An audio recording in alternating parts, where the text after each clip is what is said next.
비오는 장례식장, 향 냄새가 진해지더니 스피커에서 잡음이 들렸다. 정호가 아직 끝나지 않았다. 정욱의 등골에 소름이 돋았다. 분명 시어머니 윤말순의 목소리였다.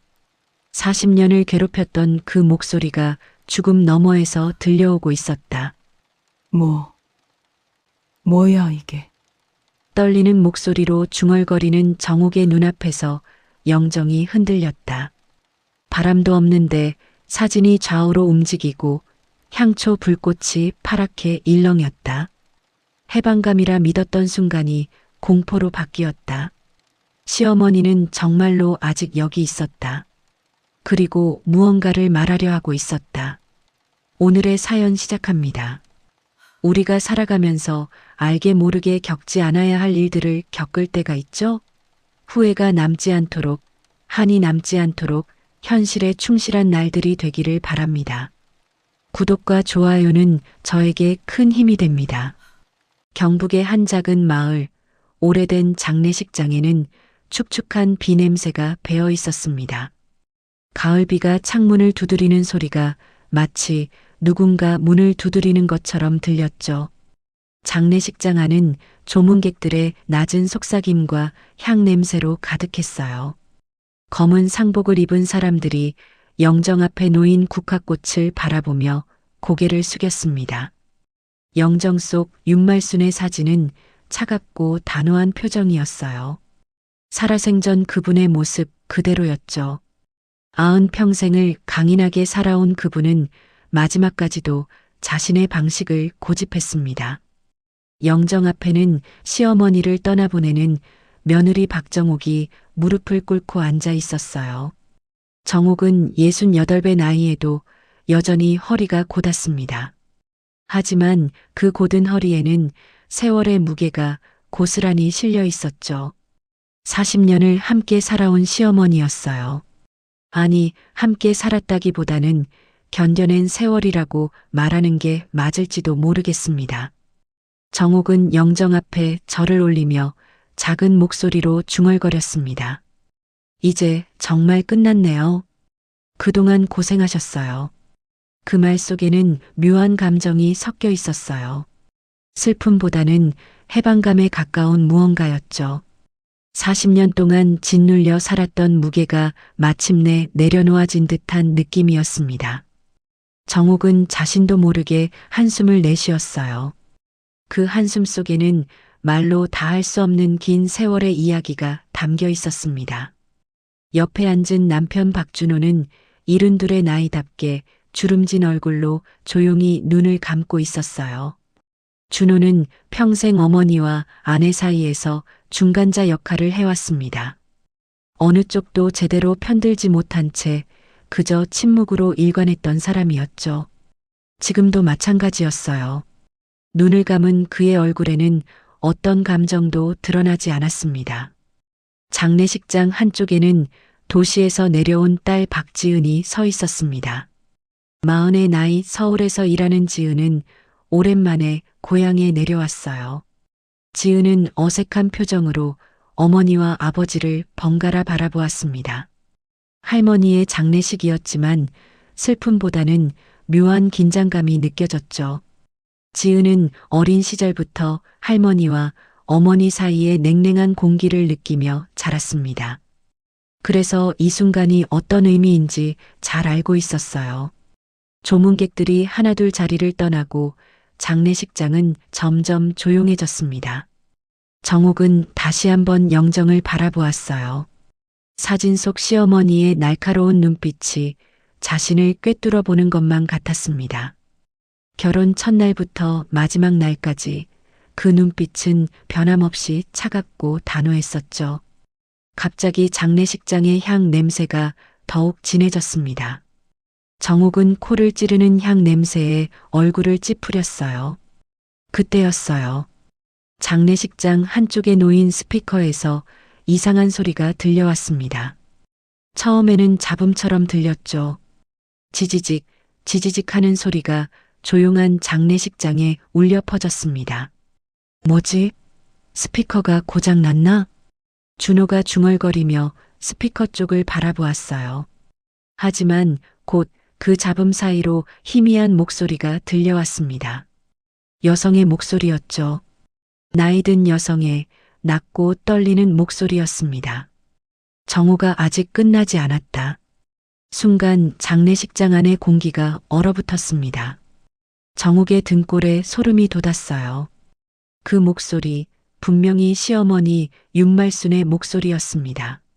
40년을 들어온 목소리를 어떻게 잊을 수 있겠어요. 정욱은 벌떡 일어나 스피커를 응시했습니다. 지금 뭐라고? 지은도 놀란 표정으로 어머니를 바라보았어요. 준호는 황급히 스피커 쪽으로 다가갔습니다. 무슨 소리야, 고장 난 거겠지. 준호가 스피커를 만지작거렸지만 이미 소리는 멈춘 뒤였어요. 장례식장은 다시 고요해졌습니다. 하지만 그 짧은 순간 들렸던 목소리는 세 사람 모두의 귓가에 생생하게 남아 있었죠. 정옥은 다시 영정을 바라보았습니다. 사진 속 시어머니가 마치 살아있는 것처럼 자신을 노려보는 것만 같았어요. 아직 끝나지 않았다니 그게 무슨 의미일까요? 정옥의 가슴이 두근거리기 시작했습니다. 해방감이라고 느꼈던 감정은 순식간에 불안으로 바뀌었어요. 엄마, 괜찮으세요? 지은이 걱정스러운 목소리로 물었습니다. 정옥은 고개를 끄덕이며 억지로 미소를 지었어요. 응, 괜찮아. 그냥 스피커 고장이겠지. 하지만 정옥의 손은 미세하게 떨리고 있었습니다. 40년 동안 겪었던 시어머니와의 모든 순간들이 머릿속을 스쳐 지나갔어요. 냉랭한 시선, 날카로운 말투, 끝없는 잔소리와 비난들. 그 모든 것들이 마침내 끝났다고 생각했는데 정말로 끝난 걸까요? 빗소리는 더욱 거세졌습니다. 마치 하늘도 무언가를 말하려는 듯 했죠. 장례식장의 형광등이 깜빡거렸어요. 정옥은 다시 한번 영정을 바라보며 속으로 중얼거렸습니다. 아직 끝나지 않았다니 어머니, 대체 무슨 말씀을 하시려는 건가요? 조문객들이 모두 떠나고 장례식장은 깊은 밤의 정적에 잠겼습니다. 정옥은 영정 앞 작은 방석에 앉아 홀로 밤을 지키고 있었어요. 남편 준호와 딸 지은은 근처 여관에서 쉬고 있었죠. 마을의 오래된 관습대로 며느리인 정옥이 첫날 밤을 지켜야 했습니다. 장례식장의 형광등은 희미하게 깜빡거렸어요. 밖에서는 빗소리만이 단조롭게 들려왔습니다. 정옥은 피곤에 지쳐 눈을 감았어요. 하지만 낮에 들었던 그 목소리가 자꾸만 귓가를 맴돌았습니다. 정옥아, 아직 끝나지 않았다. 대체 무슨 의미였을까요? 어느새 정옥은 꾸벅꾸벅 졸기 시작했습니다. 의식이 몽롱해지는 순간 갑자기 또각또각 하는 발소리가 들려왔어요. 정옥의 눈이 번쩍 떠졌습니다. 분명 장례식장에는 자신 혼자뿐이었는데 말이죠. 누구세요? 정옥의 목소리가 떨렸습니다. 대답은 없었어요. 하지만 발소리는 계속되었습니다. 또각, 또각, 또각. 마치 누군가 복도를 천천히 걸어오는 소리였죠. 정옥은 숨을 죽이고 귀를 기울였습니다. 그때였어요. 영정 앞에 놓인 시어머니의 사진이 흔들리기 시작했습니다. 바람도 없는데 액자가 좌우로 미세하게 움직였어요. 정옥의 심장이 빠르게 뛰기 시작했습니다. 등골에 식은땀이 흘렀죠. 말도 안 돼 이건. 정옥이 중얼거리며 영정에 다가가려는 순간 향초의 불꽃이 갑자기 커졌습니다. 파란빛을 띤 불꽃이 이상하게 일렁였어요. 그리고 방 안의 온도가 급격히 떨어지는 게 느껴졌습니다. 정옥은 자신도 모르게 몸을 부르르 떨었죠. 왜 이러는 거예요, 왜? 그 순간 정옥의 머릿속에 과거의 기억이 물밀듯이 밀려왔습니다. 40년 전 28배 젊은 나이에 이 집으로 시집왔던 그날이 선명하게 떠올랐어요. 결혼식을 마치고 첫날 밤 정옥은 두근거리는 마음으로 시댁에 들어섰습니다. 하지만 시어머니 윤말수는 대문 앞에서 차갑게 서 있었어요. 따뜻한 환영 인사는 없었죠. 오히려 정옥을 위아래로 훑어보는 날카로운 시선뿐이었습니다. 키도 작고 얼굴도 그저 그렇네.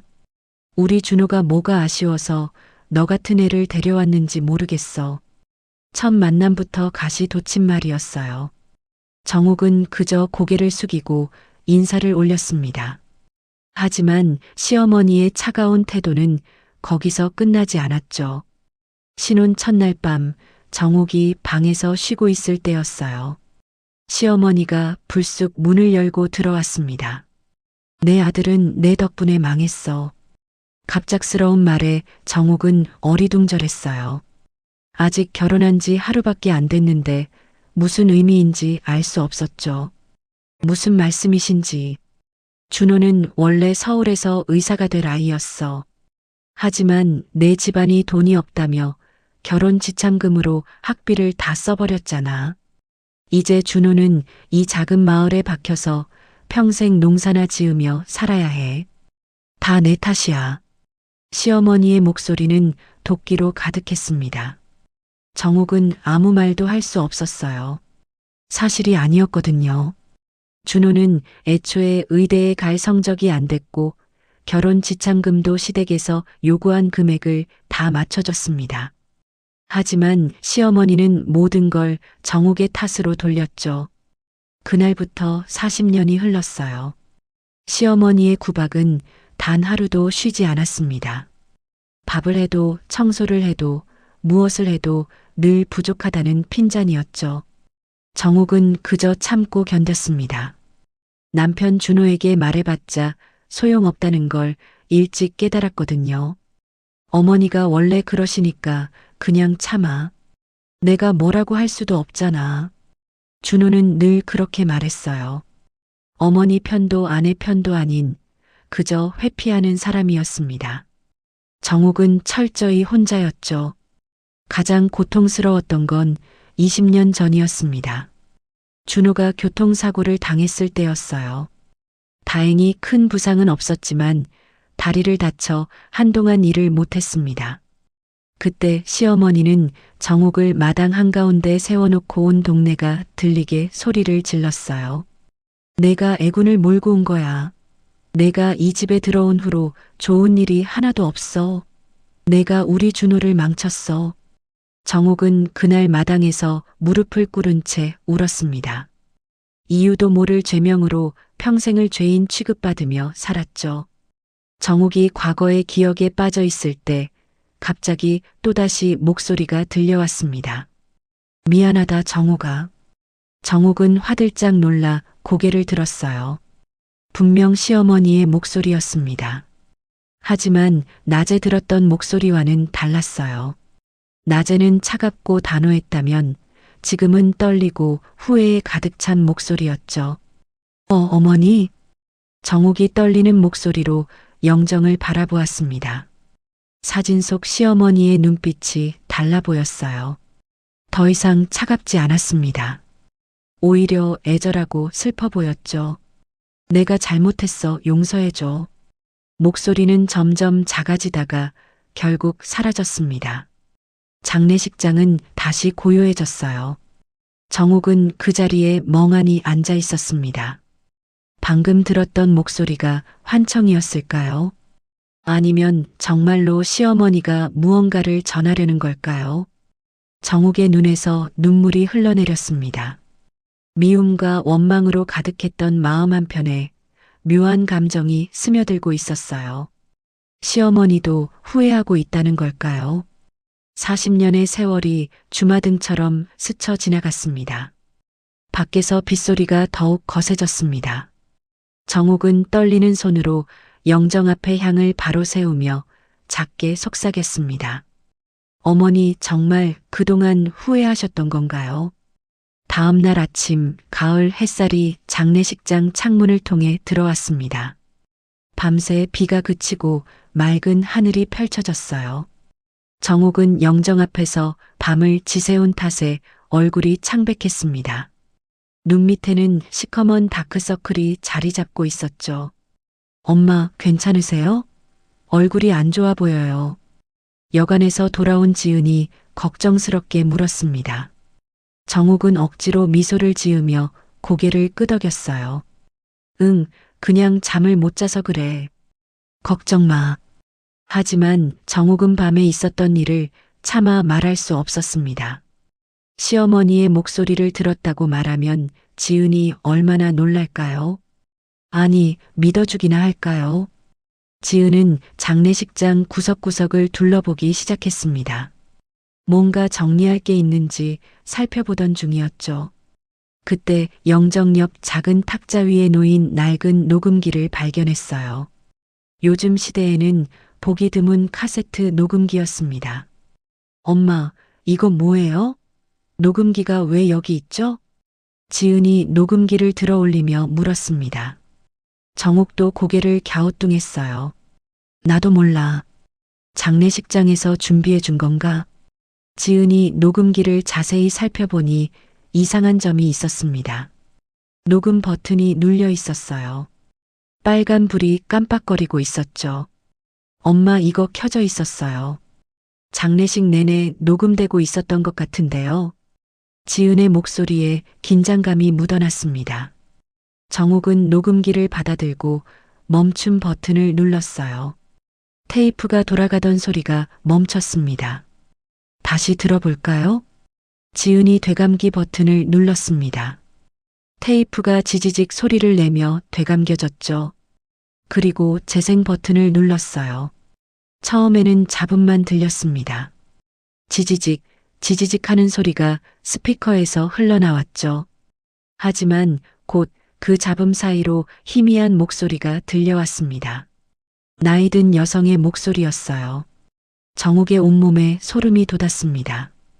분명히 시어머니 윤말순의 목소리였거든요.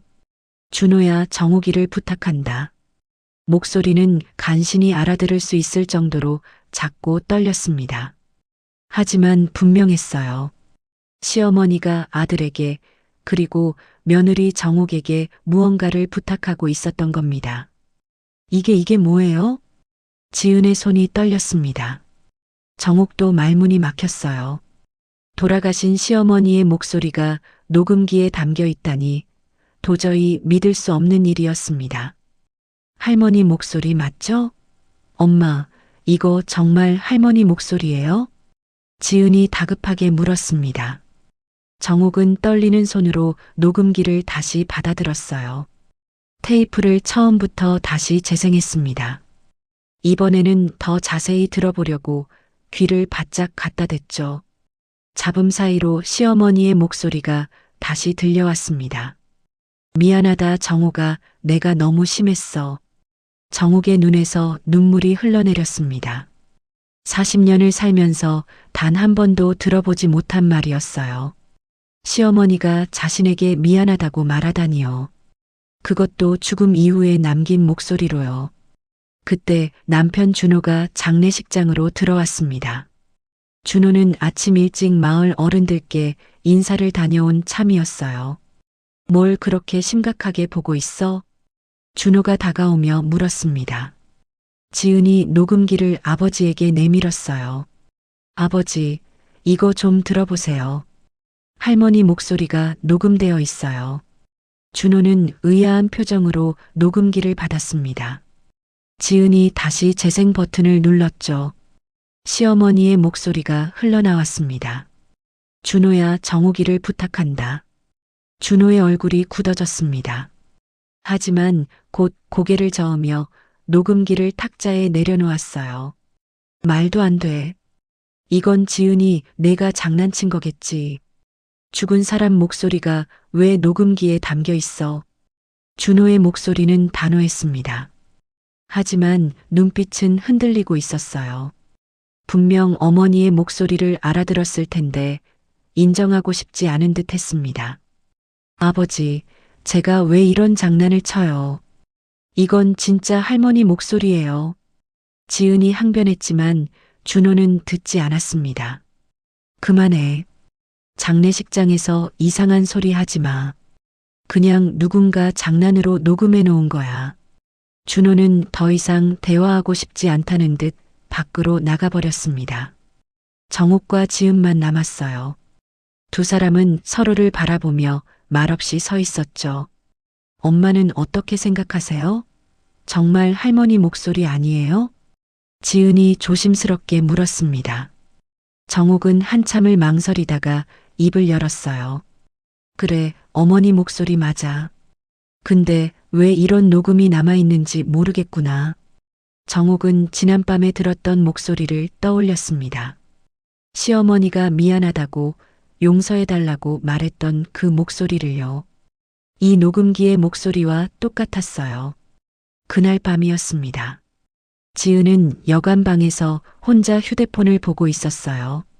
장례식이 끝나면 다시 서울로 올라가야 했기에 밀린 업무를 확인하던 중이었죠. 갑자기 휴대폰에 알림이 떴습니다. 음성 메시지였어요. 하지만 발신자가 표시되지 않았습니다.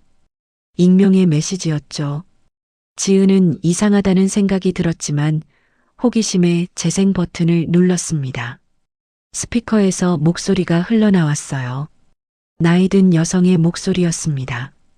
나는 아직 여기 있어. 진실을 말해줘. 지은의 얼굴이 새하얗게 질렸습니다. 이 목소리, 분명 할머니 윤말순의 목소리였어요. 낮에 녹음기에서 들었던 바로 그 목소리였습니다.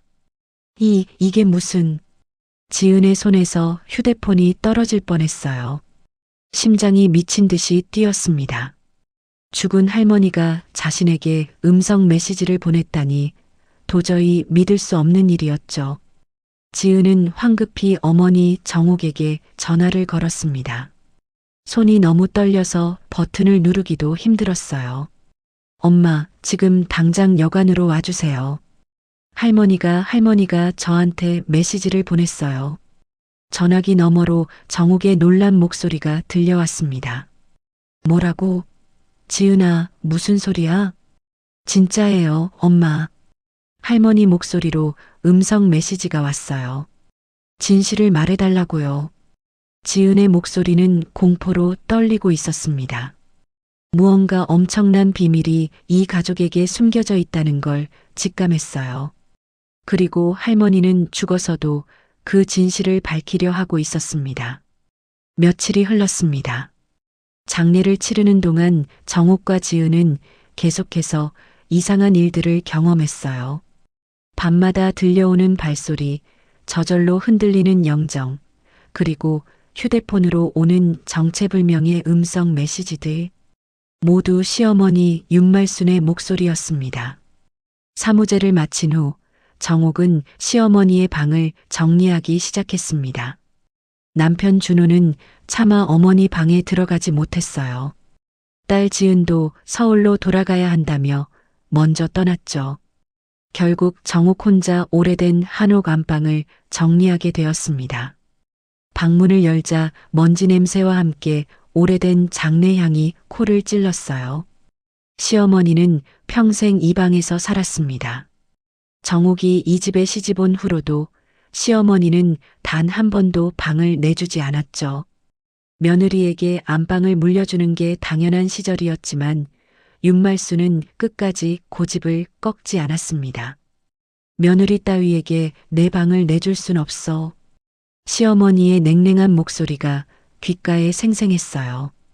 정옥은 한숨을 쉬며 방 안을 둘러보았습니다. 오래된 장롱, 낡은 화장대, 먼지 쌓인 이불장이 눈에 들어왔죠. 정옥은 하나씩 정리하기 시작했습니다. 장롱 속 옷가지들을 꺼내는데 손에 무언가 딱딱한 것이 만져졌어요. 낡은 책이었습니다. 아니, 자세히 보니 일기장이었죠. 일기장? 정옥이 중얼거리며 일기장을 펼쳤습니다. 누렇게 바랜 종이에는 시어머니의 필체가 빼곡하게 적혀 있었어요. 날짜를 보니 20년 전부터 시작된 일기였습니다. 정옥은 호기심에 몇 장을 넘겼어요. 대부분 일상적인 내용이었습니다. 그런데 어느 페이지에서 정욱의 손이 멈췄죠. 20년 전 준호가 교통사고를 당했던 그날의 일기였습니다. 2005년 5월 15일. 오늘 나는 끔찍한 일을 저질렀다. 정욱의 심장이 빠르게 뛰기 시작했습니다. 손이 미세하게 떨렸어요. 다음 문장을 읽는 순간 정욱은 숨이 멎는 듯 했습니다. 운전대를 잡은 건 나였다. 내가 졸음운전을 했고 내가 가드레일을 들이받았다. 준호는 조수석에 앉아 있었을 뿐이다. 정욱의 눈이 커졌습니다. 무슨 말인가요? 20년 전 그 사고는 준호가 운전하다가 난 사고라고 알고 있었어요. 시어머니는 늘 정욱을 탓했습니다. 내가 아침에 밥을 태워서 준호가 아침도 못 먹고 나갔어.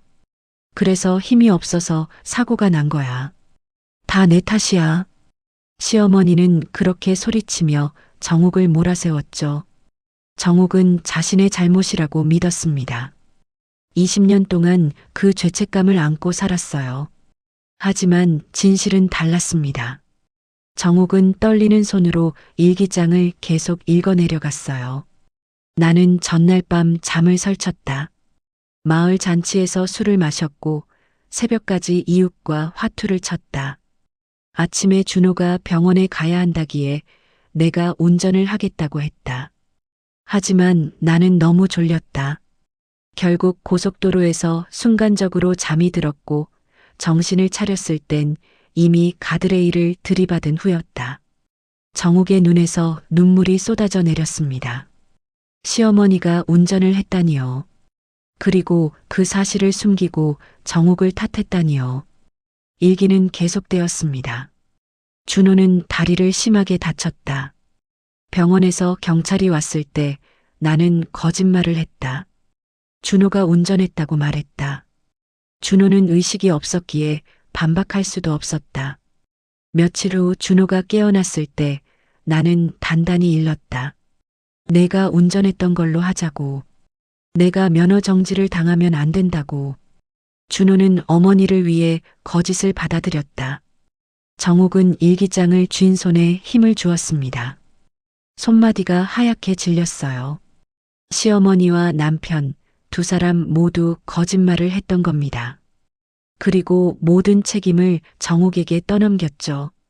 일기의 마지막 문장이 정욱의 가슴을 찔렀습니다. 그날 나는 정욱에게 너무 심했다. 내 죄를 숨기기 위해 죄 없는 며느리를 괴롭혔다. 나는 비겁한 인간이다. 정욱이를 탓하며 내 양심을 속였다. 용서받을 수 없다. 나는 지옥에 가도 싸다. 정욱은 일기장을 꼭 껴안고 흐느꼈습니다.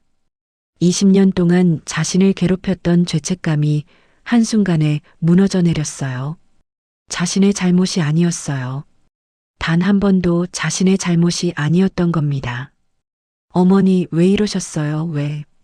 정욱의 울음소리가 빈 한옥에 울려 퍼졌습니다. 분노와 슬픔 그리고 묘한 안도감이 뒤섞인 감정이었죠.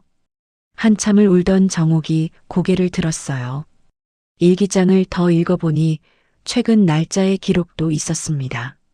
시어머니가 돌아가시기 불과 일주일 전의 일기였어요. 나는 곧 죽을 것 같다.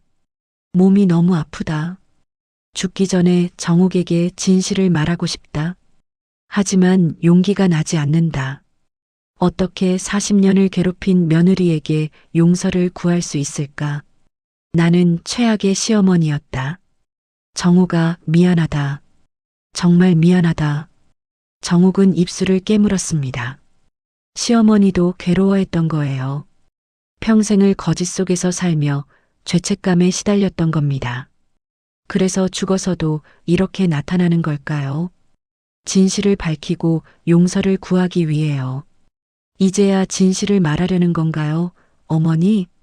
정욱이 떨리는 목소리로 중얼거렸습니다. 그 순간이었어요. 방 한쪽에 켜져 있던 향초가 갑자기 꺼졌습니다. 바람도 없었는데 불꽃이 사라진 거예요.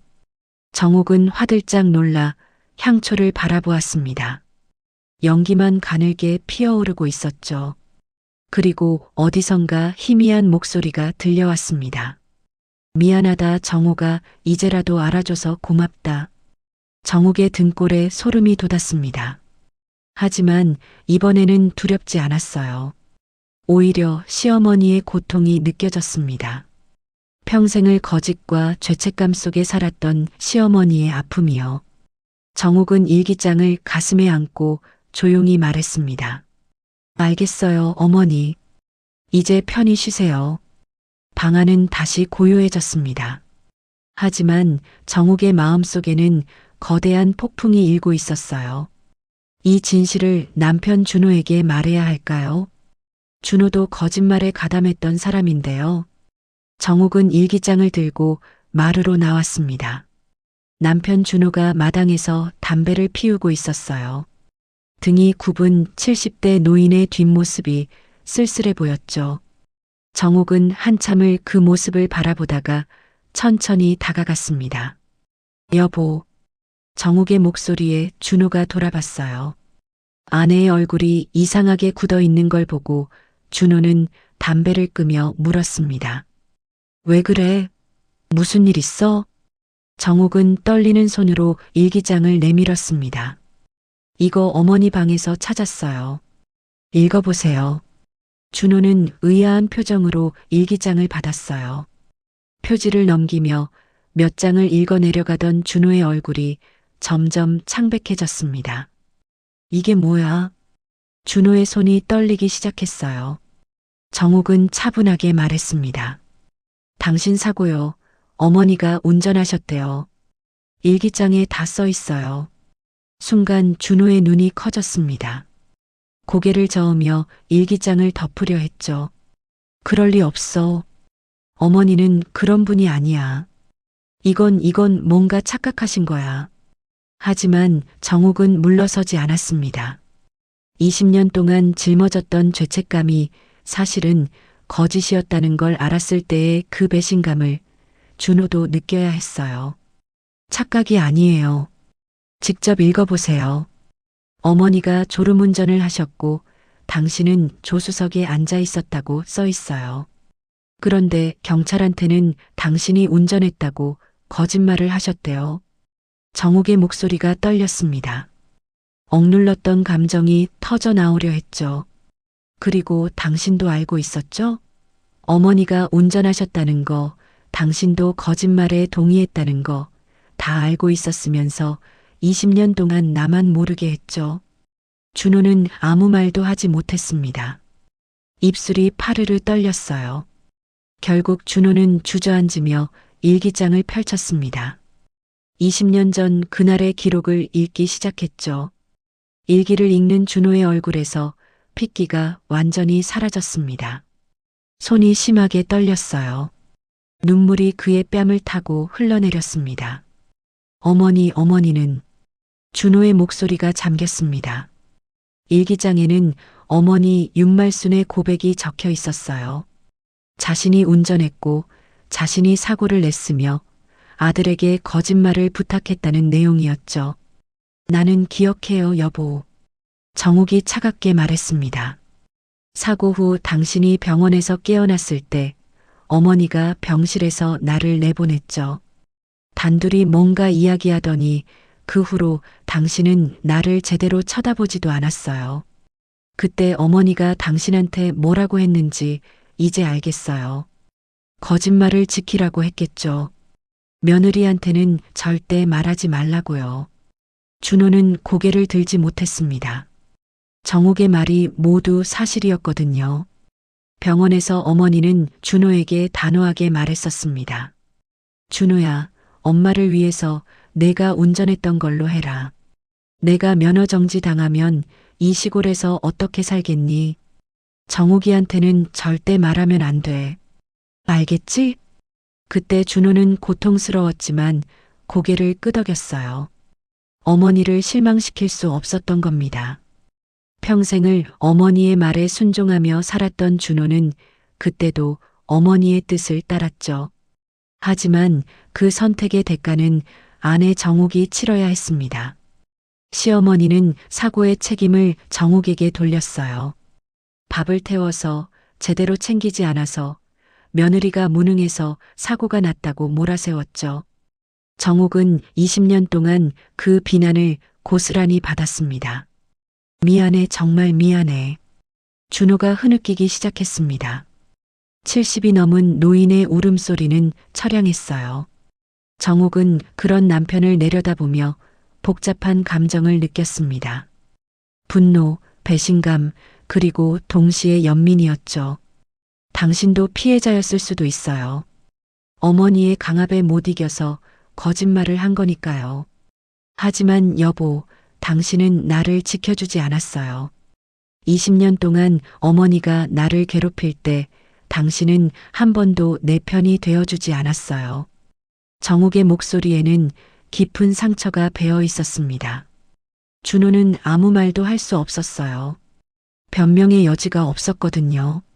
그날 밤 준호는 마을 구멍가게에서 소주를 사왔습니다.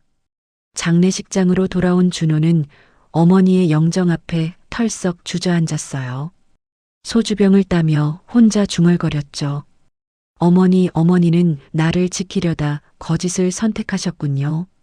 준호의 눈에서 눈물이 흘렀습니다. 소주를 벌컥벌컥 들이켰어요. 술이 목구멍을 타고 넘어가며 화끈거렸지만 마음의 고통보다는 덜했습니다. 하지만 어머니, 그 선택이 정옥이를 얼마나 괴롭혔는지 아세요? 제 아내가 얼마나 힘들어했는지 아세요? 준호의 목소리가 점점 커졌습니다. 술이 취하면서 억눌렀던 감정이 터져나왔어요. 나도 비겁했어요, 어머니. 나는 진실을 알면서도 아내를 지키지 못했어요. 어머니 눈치만 보면서 아내가 혼자 고통받는 걸 방관했어요. 나는 남편 자격이 없어요. 준호가 소리치며 바닥을 주먹으로 쳤습니다. 손마디가 까지고 피가 났지만 아프지 않았어요. 마음의 아픔이 훨씬 컸거든요. 얼마나 시간이 흘렀을까요? 준호는 술에 취해 영정 앞에서 고개를 떨구고 있었습니다. 눈물과 콧물로 범벅이 된 얼굴로요. 그때였습니다. 갑자기 향 냄새가 진해지더니 방 안의 온도가 떨어지는 게 느껴졌어요. 준호는 고개를 들었습니다. 영정 속 어머니의 사진이 희미하게 빛나고 있었죠. 준호야. 낮고 떨리는 목소리가 들려왔습니다. 어머니 윤말순의 목소리였어요. 준호는 화들짝 놀라 영정을 바라보았습니다. 어머니? 미안하다 아들아, 너를 힘들게 했구나. 목소리는 간신히 들릴 정도로 작았습니다. 하지만 분명했어요. 어머니가 자신에게 말을 거는 겁니다. 고맙다, 진실을 알아줘서 이제 편히 갈 수 있겠다. 향초의 불꽃이 크게 일렁이더니 조용히 꺼졌습니다. 방 안은 다시 고요해졌어요. 준호는 멍하니 영정을 바라보며 중얼거렸습니다. 어머니, 이제라도 편히 쉬세요, 부디. 준호는 그 자리에서 그대로 잠들었습니다. 술과 눈물, 그리고 죄책감에 지쳐서요. 장례를 모두 마치고 며칠이 지났습니다. 정옥은 시어머니의 유품을 정리하며 복잡한 마음을 추스르고 있었어요. 남편 준호는 일기장을 읽은 후로 말수가 더욱 줄어들었죠. 무언가 깊은 죄책감에 빠진 듯 했습니다. 오후 늦은 시각, 정옥이 마당에서 시어머니의 낡은 옷가지들을 정리하고 있을 때였어요. 대문 밖에서 누군가 조심스럽게 목소리를 냈습니다. 정옥 씨 계십니까? 정옥이 고개를 들자 마을에 늙은 할머니 한 분이 서 있었어요. 팔순이 넘은 김순덕 할머니였죠. 시어머니 윤말순과 평생을 이웃으로 살아온 분이었습니다. 아, 순덕 할머니. 어서 들어오세요. 정옥이 반갑게 맞이했지만 순덕 할머니의 표정은 무거웠습니다. 뭔가 할 말이 있는데 차마 꺼내지 못하는 듯한 얼굴이었어요. 정옥 씨 할 말이 있어서 왔어요. 안에서 얘기할 수 있을까요? 두 사람은 마루에 나란히 앉았습니다. 순덕 할머니는 한참을 망설이더니 천천히 입을 열었어요. 말순이 그이 살아생전 나한테 자주 말했어요. 죽기 전에 정옥 씨한테 꼭 사과해야 한다고요. 정옥의 가슴이 철렁했습니다. 순덕 할머니의 눈에는 눈물이 맺혀 있었어요. 말순이가 얼마나 괴로워했는지 몰라요. 특히 최근 몇 년은 더 심해. 밤마다 악몽을 꾸고 정옥 씨 이름을 부르며 용서를 빌었대요. 정옥의 눈시울이 붉어졌습니다. 시어머니도 고통스러워했다니요. 평생을 냉정하고 강인하게만 보였던 시어머니가 혼자 괴로워하고 있었다는 게 믿기지 않았어요. 할머니, 그럼 어머니가 저한테 했던 일들을 후회하셨던 건가요? 순덕 할머니가 고개를 끄덕였습니다. 그럼요. 특히 그 교통사고 일로 정옥 씨를 괴롭힌 것 때문에 너무 괴로워했어요. 사실은 자기가 운전을 했는데 정옥 씨한테 모든 책임을 떠넘겼다면서요. 정옥은 숨을 깊이 들이마셨습니다. 역시 순덕 할머니도 알고 있었던 거예요. 근데 말순이는 왜 진실을 말하지 못했을까요? 산 사람한테는 한마디도 못하고요. 순덕 할머니가 한숨을 쉬었습니다. 자존심 때문이었죠. 말순이는 평생 강한 척 살아왔어요. 마을에서도 무서운 사람으로 통했고 누구한테도 약한 모습을 보인 적이 없었거든요. 그런데 며느리한테 잘못했다고 사과한다? 말순이한테는 죽는 것보다 어려운 일이었을 거예요. 정옥은 쓰디쓴 미소를 지었습니다. 끝까지 자존심을 지키려다 정작 중요한 말은 하지 못했던 거네요. 그때 순덕 할머니가 더욱 조심스럽게 말했습니다. 사실 정옥 씨가 모르는 게 또 하나 있어요. 정옥의 심장이 빠르게 뛰기 시작했습니다. 또 무슨 비밀이 있다는 걸까요? 말순이가 정옥 씨를 그렇게 미워한 데에는 다른 이유도 있었어요. 순덕 할머니는 잠시 망설이더니 입을 열었습니다. 말순이는 젊은 시절 첫 아이를 유산했어요. 딸이었죠. 그 상처가 평생 마음에 남았대요. 그리고 얼마 후에 준호를 낳았지만 딸에 대한 그리움은 사라지지 않았던 거예요. 정옥은 처음 듣는 이야기에 놀랐습니다. 그런데 정옥 씨가 시집 왔을 때 말순이는 묘한 감정을 느꼈대요. 자기가 낳지 못한 딸이 며느리로 들어온 것 같다면서요. 사실은 딸처럼 예뻐하고 싶었던 거예요. 정옥의 입이 벌어졌습니다. 도저히 믿기지 않는 말이었어요. 하지만 말순이는 그 감정을 받아들일 수가 없었대요. 며느리를 딸처럼 사랑한다는 게 자존심이 허락하지 않았던 거죠. 그래서 오히려 더 냉정하게 대했대요. 사랑하면 안 되니까 일부러 미워하려고 애쓴 거예요. 정옥은 말문이 막혔습니다. 시어머니가 자신을 딸처럼 여겼다니요. 그래서 더 냉정하게 대했다니요. 이게 말이 되는 소리인가요? 순덕 할머니의 눈에서 눈물이 흘러내렸습니다. 특히 정옥 씨가 지은 일을 낳았을 때요. 말순이는 몰래 울었대요. 자기가 낳지 못한 딸을 정옥 씨는 낳았다면서요. 질투였던 거죠. 말순이는 정옥 씨가 부러웠던 거예요. 딸도 있고 남편의 사랑도 받고 젊고 예쁘고 자기가 가지지 못한 모든 걸 가진 정옥 씨가 미웠던 거예요. 정옥은 가슴이 무너지는 것 같았습니다. 40년 동안 받았던 구박과 냉대가 사실은 뒤틀린 애정이었다니요. 시어머니는 사랑하는 방법을 몰랐던 거예요. 작년 겨울이었어요. 말순이가 나한테 울면서 말했죠. 정옥이는 내 딸이나 다름없는데 나는 평생 딸에게 못되게만 굴었다고요. 이제라도 잘해주고 싶은데 어떻게 시작해야 할지 모르겠다고요. 순덕 할머니가 정옥의 손을 꼭 잡았습니다. 그러다 말순이가 갑자기 쓰러졌어요. 병원에서는 시한부라고 했죠. 몇 달 못 산다고요. 말순이는 그때부터 더 괴로워했어요. 정옥 씨한테 사과할 시간이 얼마 없다면서요. 하지만 끝끝내 용기를 내지 못했어요. 정옥의 눈에서 눈물이 쏟아졌습니다. 그래서 죽어서라도 나타난 건가요? 산 사람일 때는 하지 못한 말을 하기 위해서요. 이 목소리들 그저 내 환청이 아니었네요. 정욱이 떨리는 목소리로 중얼거렸습니다. 장례식장에서 들렸던 목소리, 밤마다 들렸던 발소리, 녹음기에 담긴 음성, 모두 시어머니가 보낸 신호였던 거예요. 용서를 구하고 진실을 밝히고 사랑한다는 말을 전하기 위해서요. 순덕 할머니가 품에서 낡은 봉투를 꺼냈습니다. 말순이가 돌아가기 일주일 전에 나한테 맡겼어요. 정욱 씨한테 전해달라고요. 정욱은 떨리는 손으로 봉투를 받았습니다. 시어머니의 필체로 사랑하는 내 딸 정욱에게라고 적혀 있었어요. 며느리가 아닌 딸이라고 써 있었습니다. 봉투를 열자 짧은 편지가 들어 있었어요. 정욱아, 미안하다. 사랑한다. 고맙다. 평생 못된 어미였지만 용서해다오. 너는 내 딸이다. 사랑한다.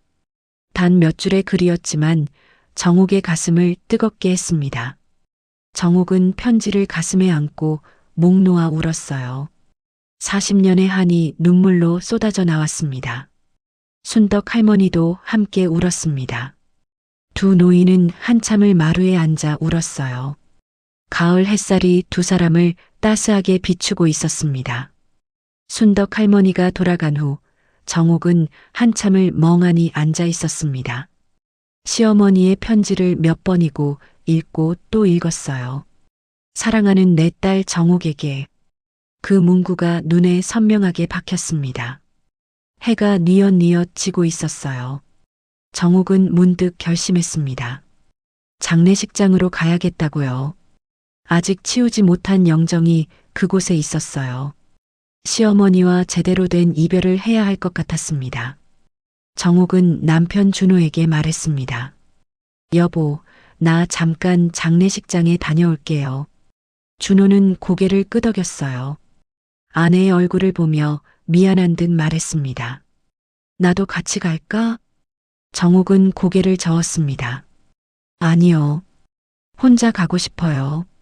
어머니와 단둘이 얘기하고 싶어요. 정욱은 시어머니의 편지를 품에 넣고 집을 나섰습니다. 저녁 무렵의 공기는 차가웠어요. 가을이 깊어지고 있었죠. 장례식장에 도착하니 이미 어둑어둑해져 있었습니다. 관리인은 퇴근한 듯 아무도 없었어요. 정욱은 조용히 문을 열고 안으로 들어갔습니다. 영정은 여전히 그 자리에 있었습니다. 국화꽃은 시들어 있었고 향초는 꺼져 있었어요.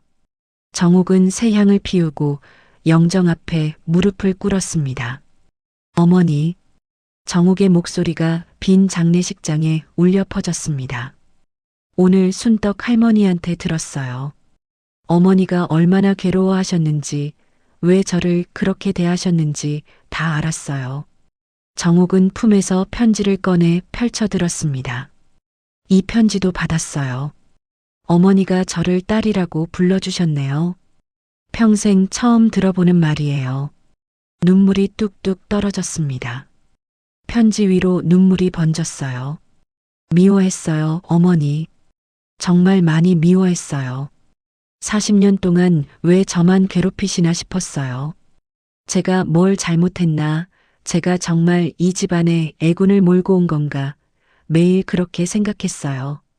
정욱의 목소리가 떨렸습니다. 억눌렀던 감정이 터져 나왔어요. 밤마다 울었어요.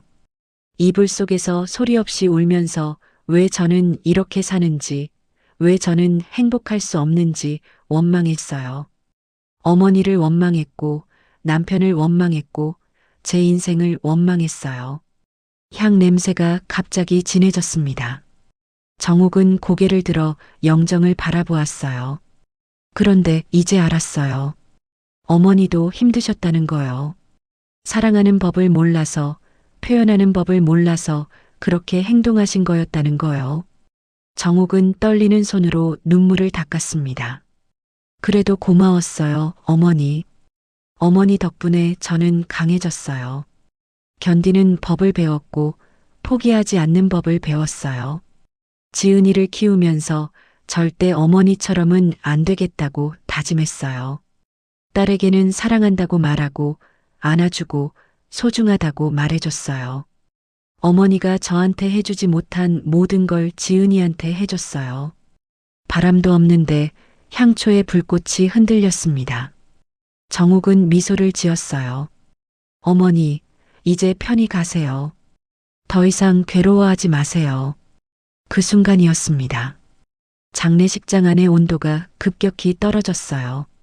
정욱의 입에서 하얀 입김이 나왔습니다. 형광등이 깜빡거리기 시작했죠. 정욱은 놀라지 않았습니다. 오히려 차분하게 영정을 바라보았어요. 무언가 일어날 거라는 걸 알고 있었거든요. 갑자기 국화꽃 한 송이가 바닥에 떨어졌습니다. 아무도 건드리지 않았는데 저절로 떨어진 거예요. 정욱은 그 꽃을 집어들었습니다. 시들었던 꽃이 이상하게 싱싱해 보였어요. 어머니, 정욱이 조심스럽게 불렀습니다. 그때 희미한 목소리가 들려왔어요. 이번에는 아주 또렷하게 들렸습니다. 정우가 미안하다, 정말 미안하다. 시어머니 윤말순의 목소리였습니다. 정욱의 눈에서 눈물이 흘러내렸어요. 사랑한다, 내 딸 고맙다, 용서해줘서. 목소리는 떨리고 있었지만 따뜻했습니다. 40년 동안 한 번도 들어보지 못한 부드러운 목소리였어요. 저도 사랑해요, 어머니. 정욱이 울먹이며 대답했습니다. 미워했지만 그래도 어머니였어요. 이 집안을 지켜주셨고 손자 지은이를 예뻐해 주셨잖아요. 저도 알아요. 어머니가 지은이한테만큼은 다정하셨다는 거요. 어머니도 사랑을 주고 싶으셨던 거죠. 그냥 저한테는 표현하지 못하셨을 뿐이고요. 향초의 불꽃이 크게 일렁였습니다. 마치 시어머니가 대답하는 것 같았어요. 이제야 편히 갈 수 있겠다. 고맙다, 정욱아. 목소리는 점점 작아졌습니다. 정욱은 눈을 감고 마지막으로 말했어요. 편히 쉬세요, 어머니. 이제 그곳에서는 행복하세요. 괴로워하지 마시고 당신이 낳지 못한 딸을 그리워하지 마세요. 저는 여기 있어요. 어머니의 딸로서 여기 있을게요. 갑자기 장례식장 안에 따스한 바람이 불었습니다. 차가웠던 공기가 순식간에 따뜻해졌어요. 정욱은 그 바람을 온몸으로 느꼈습니다. 마치 누군가 자신을 안아주는 것 같았죠. 영정 속 시어머니의 표정이 달라 보였습니다. 더 이상 차갑지 않았어요. 평온하고 온화한 미소를 짓고 있는 것 같았습니다. 형광등의 깜빡임이 멈췄습니다. 온도도 정상으로 돌아왔어요. 모든 게 고요해졌습니다. 하지만 정욱은 알았어요. 시어머니가 떠났다는 걸요. 이번에는 정말로 평화롭게 떠났다는 걸요. 정욱은 영정 앞에서 깊은 절을 올렸습니다. 한 번, 두 번, 세 번. 마지막 절이었어요. 잘 가세요, 어머니. 사랑했어요. 정욱이 고개를 들었을 때 뺨에 눈물이 흐르고 있었습니다. 하지만 그 눈물은 슬픔이 아니었어요. 오히려 후련함에 가까웠습니다. 40년의 짐을 내려놓은 것 같았죠. 정욱은 천천히 일어났습니다. 국화꽃을 영정 옆에 조심스럽게 놓았어요. 그리고 마지막으로 시어머니의 사진을 바라보며 미소 지었습니다. 이제 편히 쉬세요. 정욱이 장례식장을 나서는 순간 어디선가 부드러운 웃음소리가 들렸습니다. 여성의 행복한 웃음소리였어요. 고맙다, 내 딸. 정욱은 뒤돌아보지 않았습니다. 그냥 미소를 지으며 앞으로 걸어갔어요. 하늘에는 별이 총총히 빛나고 있었습니다. 그 중 하나가 유난히 밝게 빛나는 것 같았어요. 정욱은 그 별을 보며 속삭였습니다. 안녕히 가세요, 어머니. 부디 그곳에서는 행복하세요. 며칠 후 가을 햇살이 따스하게 내리쬐는 날이었습니다. 정욱은 남편 준호 그리고 서울에서 다시 내려온 딸 지은과 함께 시어머니의 유품을 정리하기로 했어요. 이제 진짜 마지막 정리였습니다. 세 사람은 오래된 한옥 안방에 둘러앉았어요. 시어머니가 평생 사용했던 물건들이 방 가득 쌓여 있었습니다. 낡은 옷가지, 오래된 장신구, 먼지 쌓인 사진첩들이 있었죠. 엄마, 이거 보세요. 지은이 서랍 깊은 곳에서 뭔가를 꺼내 들었습니다. 작은 나무 상자였어요. 자물쇠가 채워져 있었지만 오래되어 녹슬어 있었죠. 준호가 드라이버로 조심스럽게 따보았습니다. 상자 안에는 오래된 사진들이 가득했어요. 그런데 그 사진들은 가족들이 한 번도 본 적 없는 것들이었습니다. 젊은 시절의 시어머니 윤말순이 배가 불룩한 채 웃고 있는 사진이었어요. 이건 할머니가 임신하셨을 때 사진인가 봐요.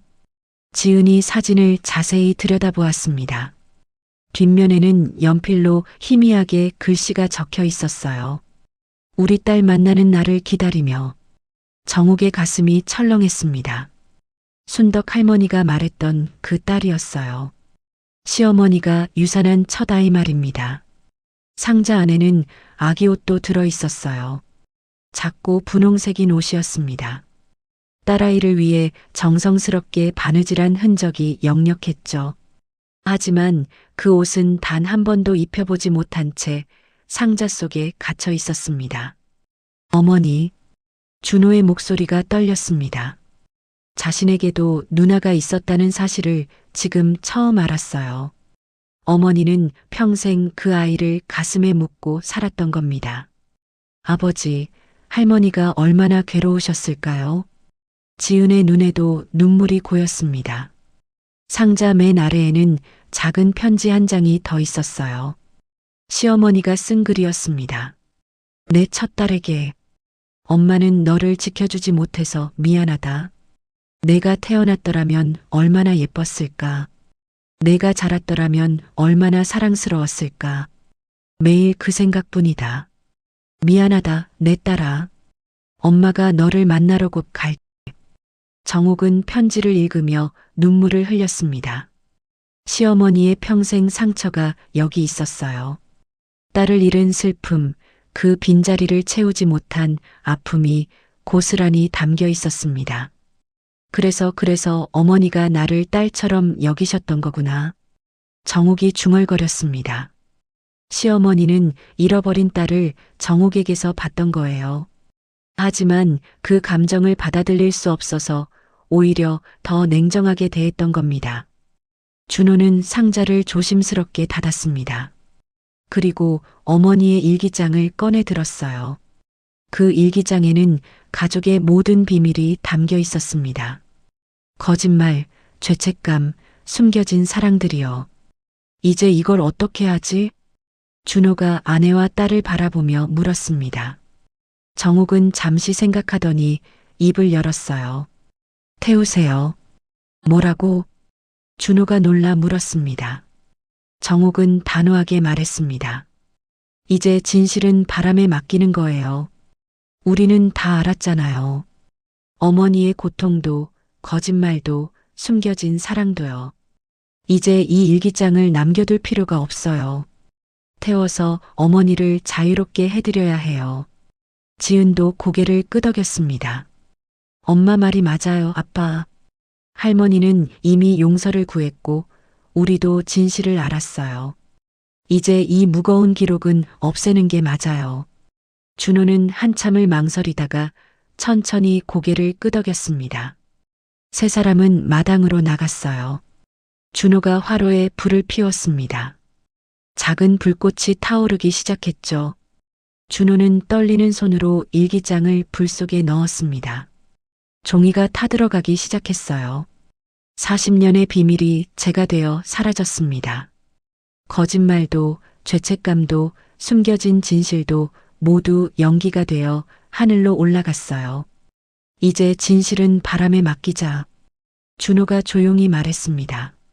정욱과 지은도 고개를 끄덕였어요. 세 사람은 말없이 타오르는 불꽃을 바라보았습니다. 아기 옷이 담긴 상자도 함께 태웠습니다.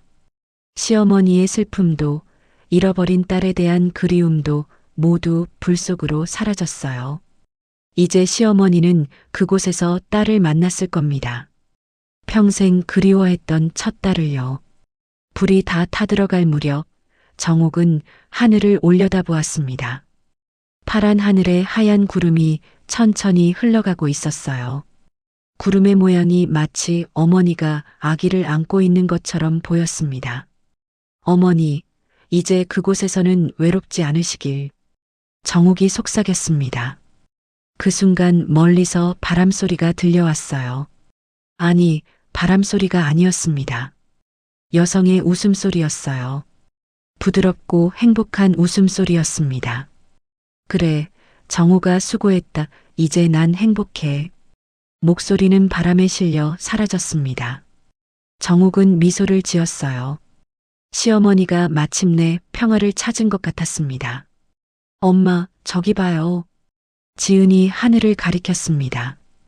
구름 사이로 무지개가 피어오르고 있었어요. 비가 온 것도 아닌데 선명한 무지개가 떠 있었습니다. 할머니가 보내는 신호인가 봐요. 이제 괜찮다고 행복하다고 말하는 거예요. 지은의 말에 준호도 고개를 끄덕였습니다. 세 사람은 나란히 서서 하늘을 바라보았어요. 무지개는 점점 선명해지며 마을 전체를 감싸고 있었습니다. 그날 저녁 세 사람은 함께 밥상을 마주했습니다. 오랜만에 가족이 함께하는 식사였어요. 정옥이 정성껏 차린 밥상에는 따뜻한 된장찌개와 반찬들이 놓여 있었죠. 잘 먹겠습니다. 세 사람이 동시에 말했습니다. 오랜만에 들어보는 화목한 목소리였어요. 준호는 밥을 한 숟가락 뜬 후 정옥을 바라보았습니다. 여보, 정말 미안해. 이제라도 당신 편이 되고 싶어. 늦었지만. 정옥은 남편의 손을 잡았습니다. 이제 시작이에요. 우리 다시 시작해봐요. 지은도 두 사람의 손을 포개 잡았습니다. 저도 더 자주 내려올게요. 가족이잖아요. 세 사람은 서로를 바라보며 미소 지었습니다. 40년 만에 처음으로 진짜 가족이 된 것 같았어요. 시어머니가 떠난 후에야 비로소 가족이 하나가 된 겁니다. 창밖으로 저녁 노을이 붉게 물들어가고 있었습니다. 하늘에는 여전히 무지개가 희미하게 남아 있었어요. 정옥은 창밖을 바라보며 마음속으로 말했습니다. 어머니, 보고 계시죠? 우리 이제 괜찮아요. 걱정 마시고 편히 쉬세요. 사랑해요, 어머니. 바람이 살랑 불어왔습니다. 커튼이 살며시 흔들렸어요. 그리고 어디선가 또다시 목소리가 들려왔습니다. 고맙다, 내 딸들아, 사랑한다. 정옥은 눈을 감고 그 목소리를 가슴에 새겼습니다. 이제 정말 마지막 인사였어요. 시어머니는 이제 완전히 떠날 수 있을 겁니다. 미련도 후회도 없이요. 무지개는 서서히 사라져갔습니다. 하지만 그 자리에는 따스한 기운이 남아 있었어요. 시어머니의 사랑이, 용서가, 축복이 가족을 감싸고 있었습니다. 밤이 깊어갔습니다. 오래된 한옥에는 평화가 찾아왔어요. 더 이상 발소리도 이상한 목소리도 들리지 않았습니다. 시어머니는 정말로 떠났어요. 하지만 마음속에는 영원히 남을 겁니다. 며느리가 아닌 딸로서, 사랑하는 가족으로서요. 오늘의 사연은 여기까지입니다. 오늘도 행복하세요.